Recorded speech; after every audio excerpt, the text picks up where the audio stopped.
Started this video for a sense of normalcy, for the originals, for the people who've been with the channel for a long time. There you go.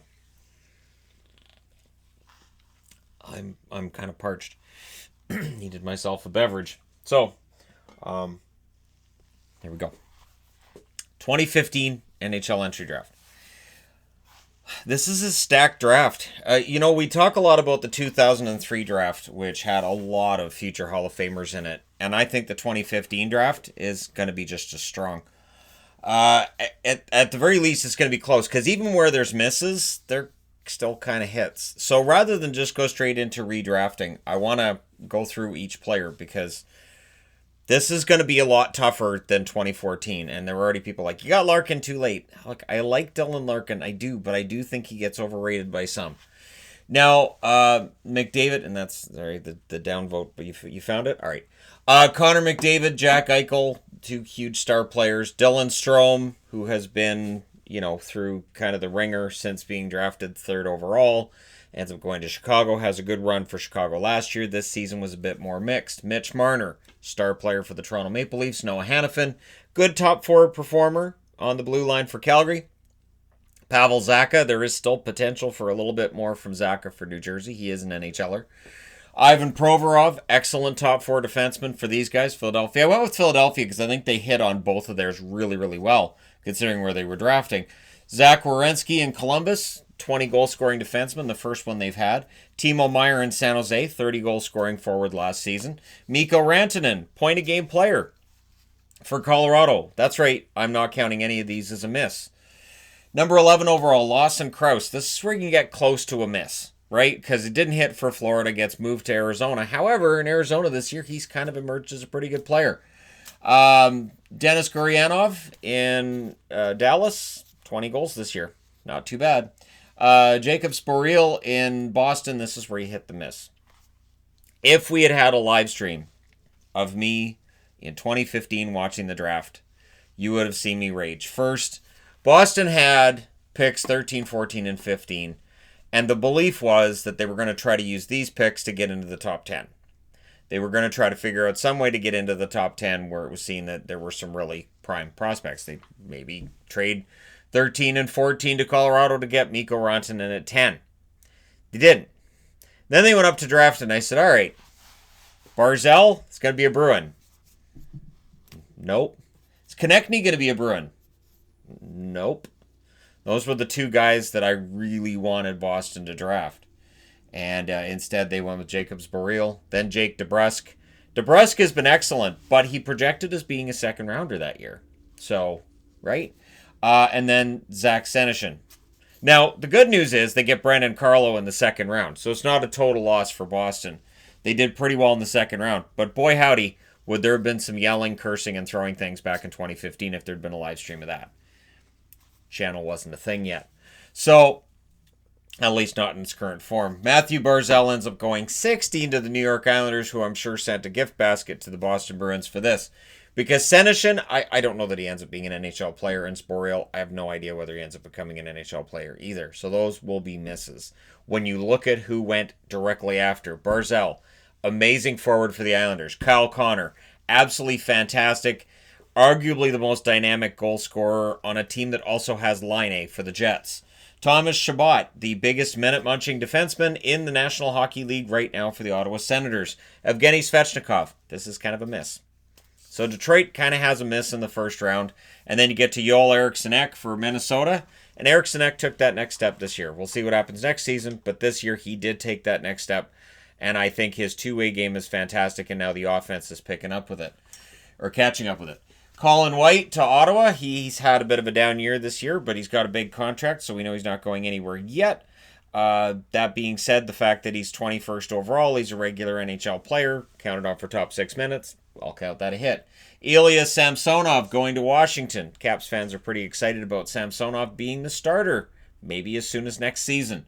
Brock Besser in Vancouver. Yes, he gets hurt. Yes, his goals are down this year. But Brock Besser, pretty good player overall. Good pick there. Travis Konechny at 24 going to Philadelphia. I did want Konechny rather than Besser when Vancouver got up to the draft. But, other than Konechny for some reason dropping, this was a pretty solid draft where teams made pretty good decisions. But again, Konechny, I was surprised how far he fell. Winnipeg, Jack Roslovic. I think Roslovic has more offensive upside than we've seen so far. I think he's good. He's going to get great. I think he's going to be a really, really good player down the road. Noah Juleson with Montreal. Injuries have kind of derailed him along the way. So I can't qualify this as necessarily a miss. But notice, we're already up to pick number 26. 27th, Jacob Larson with the Anaheim Ducks. The potential's still there. 28th, the Islanders knock it out of the park with Beauvillier. So Beauvillier and Barzal out of the same draft in the first round. The Islanders, 2 amazing hits. From a general manager, they would run out of town not too long after. Gabriel Carlson with Columbus. Again, we're into the late first round picks, so I'm not going to have a decision one way or the other whether or not Carlson's a hit. And Nick Merkley to Arizona. So once you get to that end of the first round, and I'm going to do a video at some point soon on the value of each draft pick. Try to find a quantitative amount of saying, okay, if you're drafting 8th, odds are you're getting this player. If you're drafting 15th, 21st, and so on. Because for the most part, your prime players are going to be at the top end of the draft, and your lesser players are going to be at the back end. This draft is different in that most of these guys are NHL players.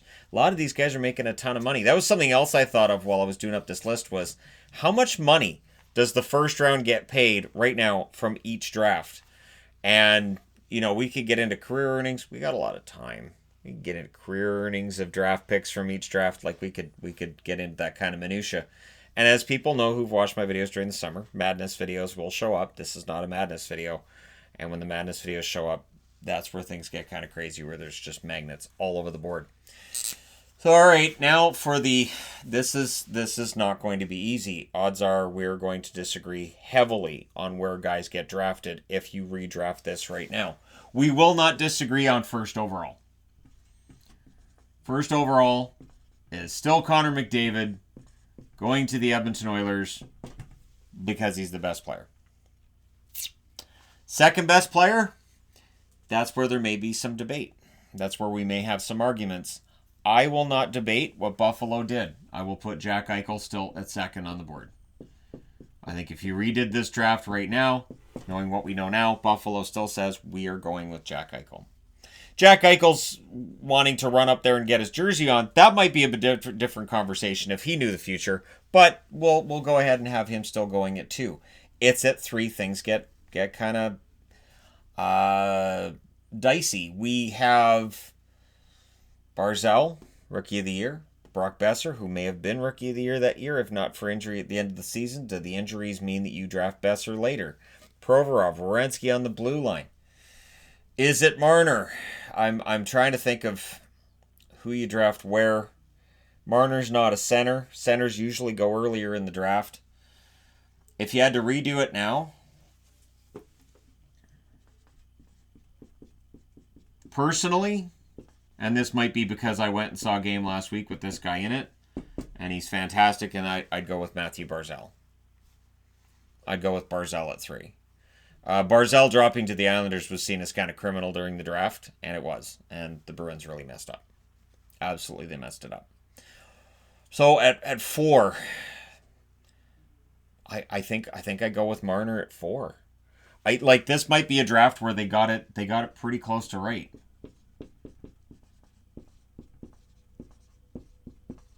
And at the time, I wanted Toronto to take a defenseman. I wanted them to take Hanifin. When they took Marner, I thought, what are you doing? But, you look at them now, and yeah, Hanifin is not the player that Marner is, so it makes sense. And then there's going to be fans of numerous players on the board that say, why not this guy? Oh, it gets so tricky from here. I know I use that word too much. I am aware. I am well aware. I love Konechny. I love Connor. This is like my favorite draft, so this gets... this will probably break my brain before it's over with. Meyer. Connor. Yeah. Yeah, I'll say Kyle Connor here. I'll go with Connor next. I know there's going to be people who don't agree. Now we're into the area where one of these defensemen would definitely go. Is it Shabbat? Is it Werenski? Is it Provorov? And again, there's Konechny's out there. My God, this is a good draft. Rantanen, right? You know what? I'll say for New Jersey, I'll take Thomas Chabot.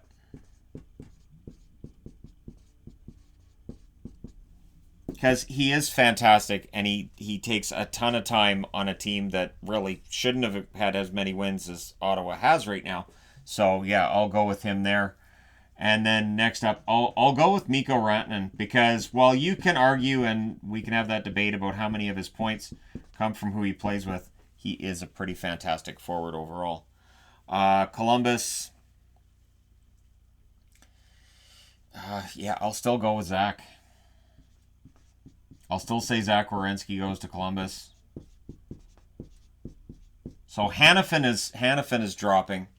I can't see Hanifin going before Meyer or Konechny. I would take Konechny.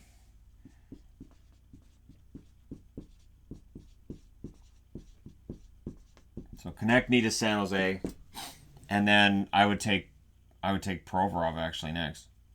No, not just the last name, Shannon. Get the whole thing. I know. I'm washing my hands after. Having Provorov. Yeah, Hanifin drops right out of the top 10.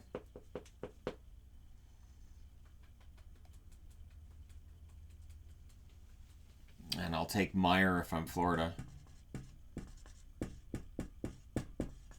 So Timo Meyer to Florida. Hanifin does go relatively early, but Dallas takes Brock Besser.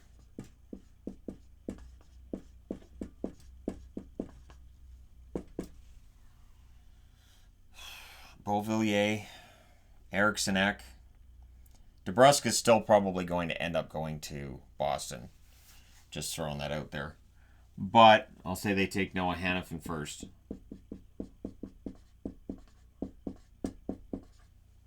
Just imagine Hanifin with McAvoy and Krug and Char and Carlo and man. Anyways, just I'll let that escape my brain for now. Dylan Strome is in complete and total free fall at this stage. I am aware Strome's still on the board. Next up, I would take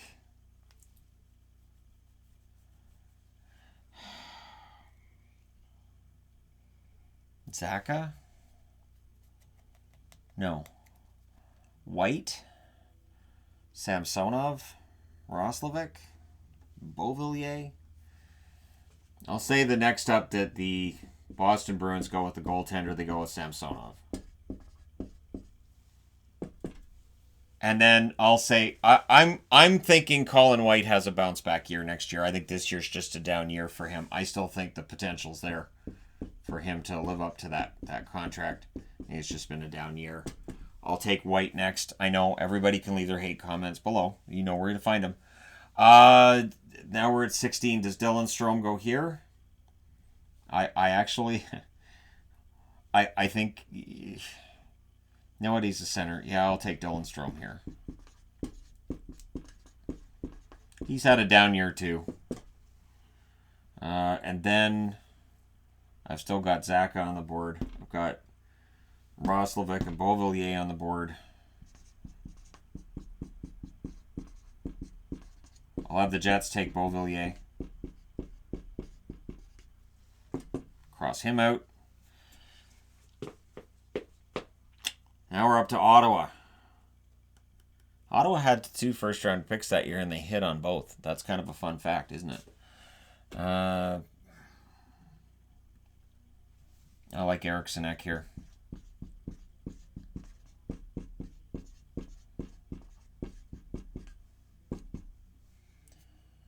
And then the only top 10 pick I haven't picked up yet is Zaka. But I'll say Detroit takes Jack Roslovic.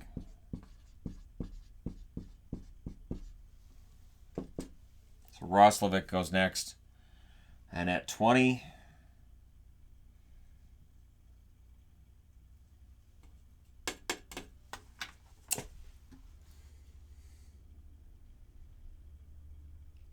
I'm trying to pick between Gurianov and DeBrusk. I'll go with Jake.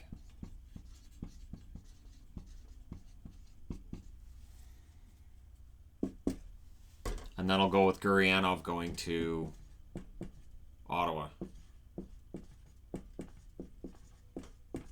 And I don't think that I underrate Gurianov. I know I'm tougher on players that play for teams that I cheer for. That is a reality. But I do think Gurianov, the one that I'm wondering about, I mean, Strome, I could see Strome falling down further too.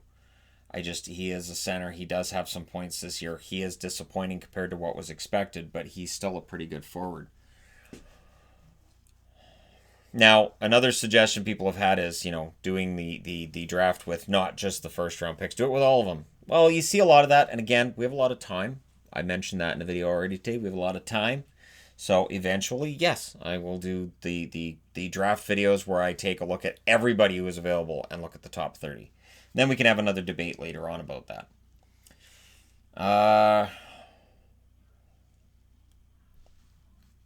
Is Kraus going next or Zaka? I think Zaka goes next.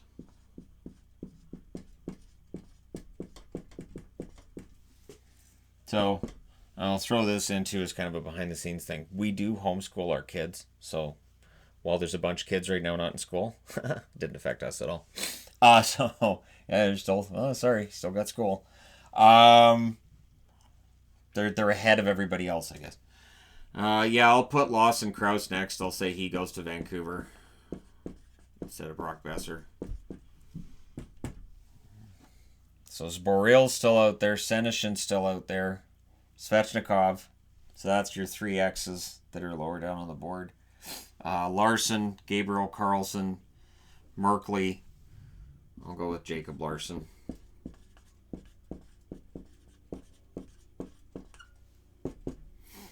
And then I'll go with Noah Juleson.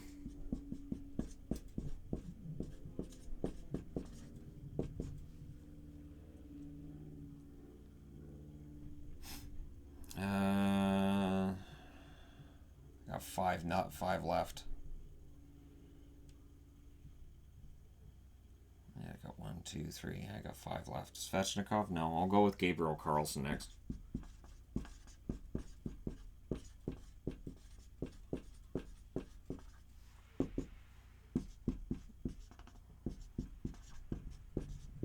I'll say Svechnikov drops to Anaheim.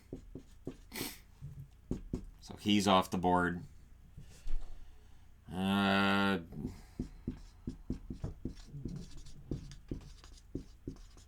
Sporil goes there.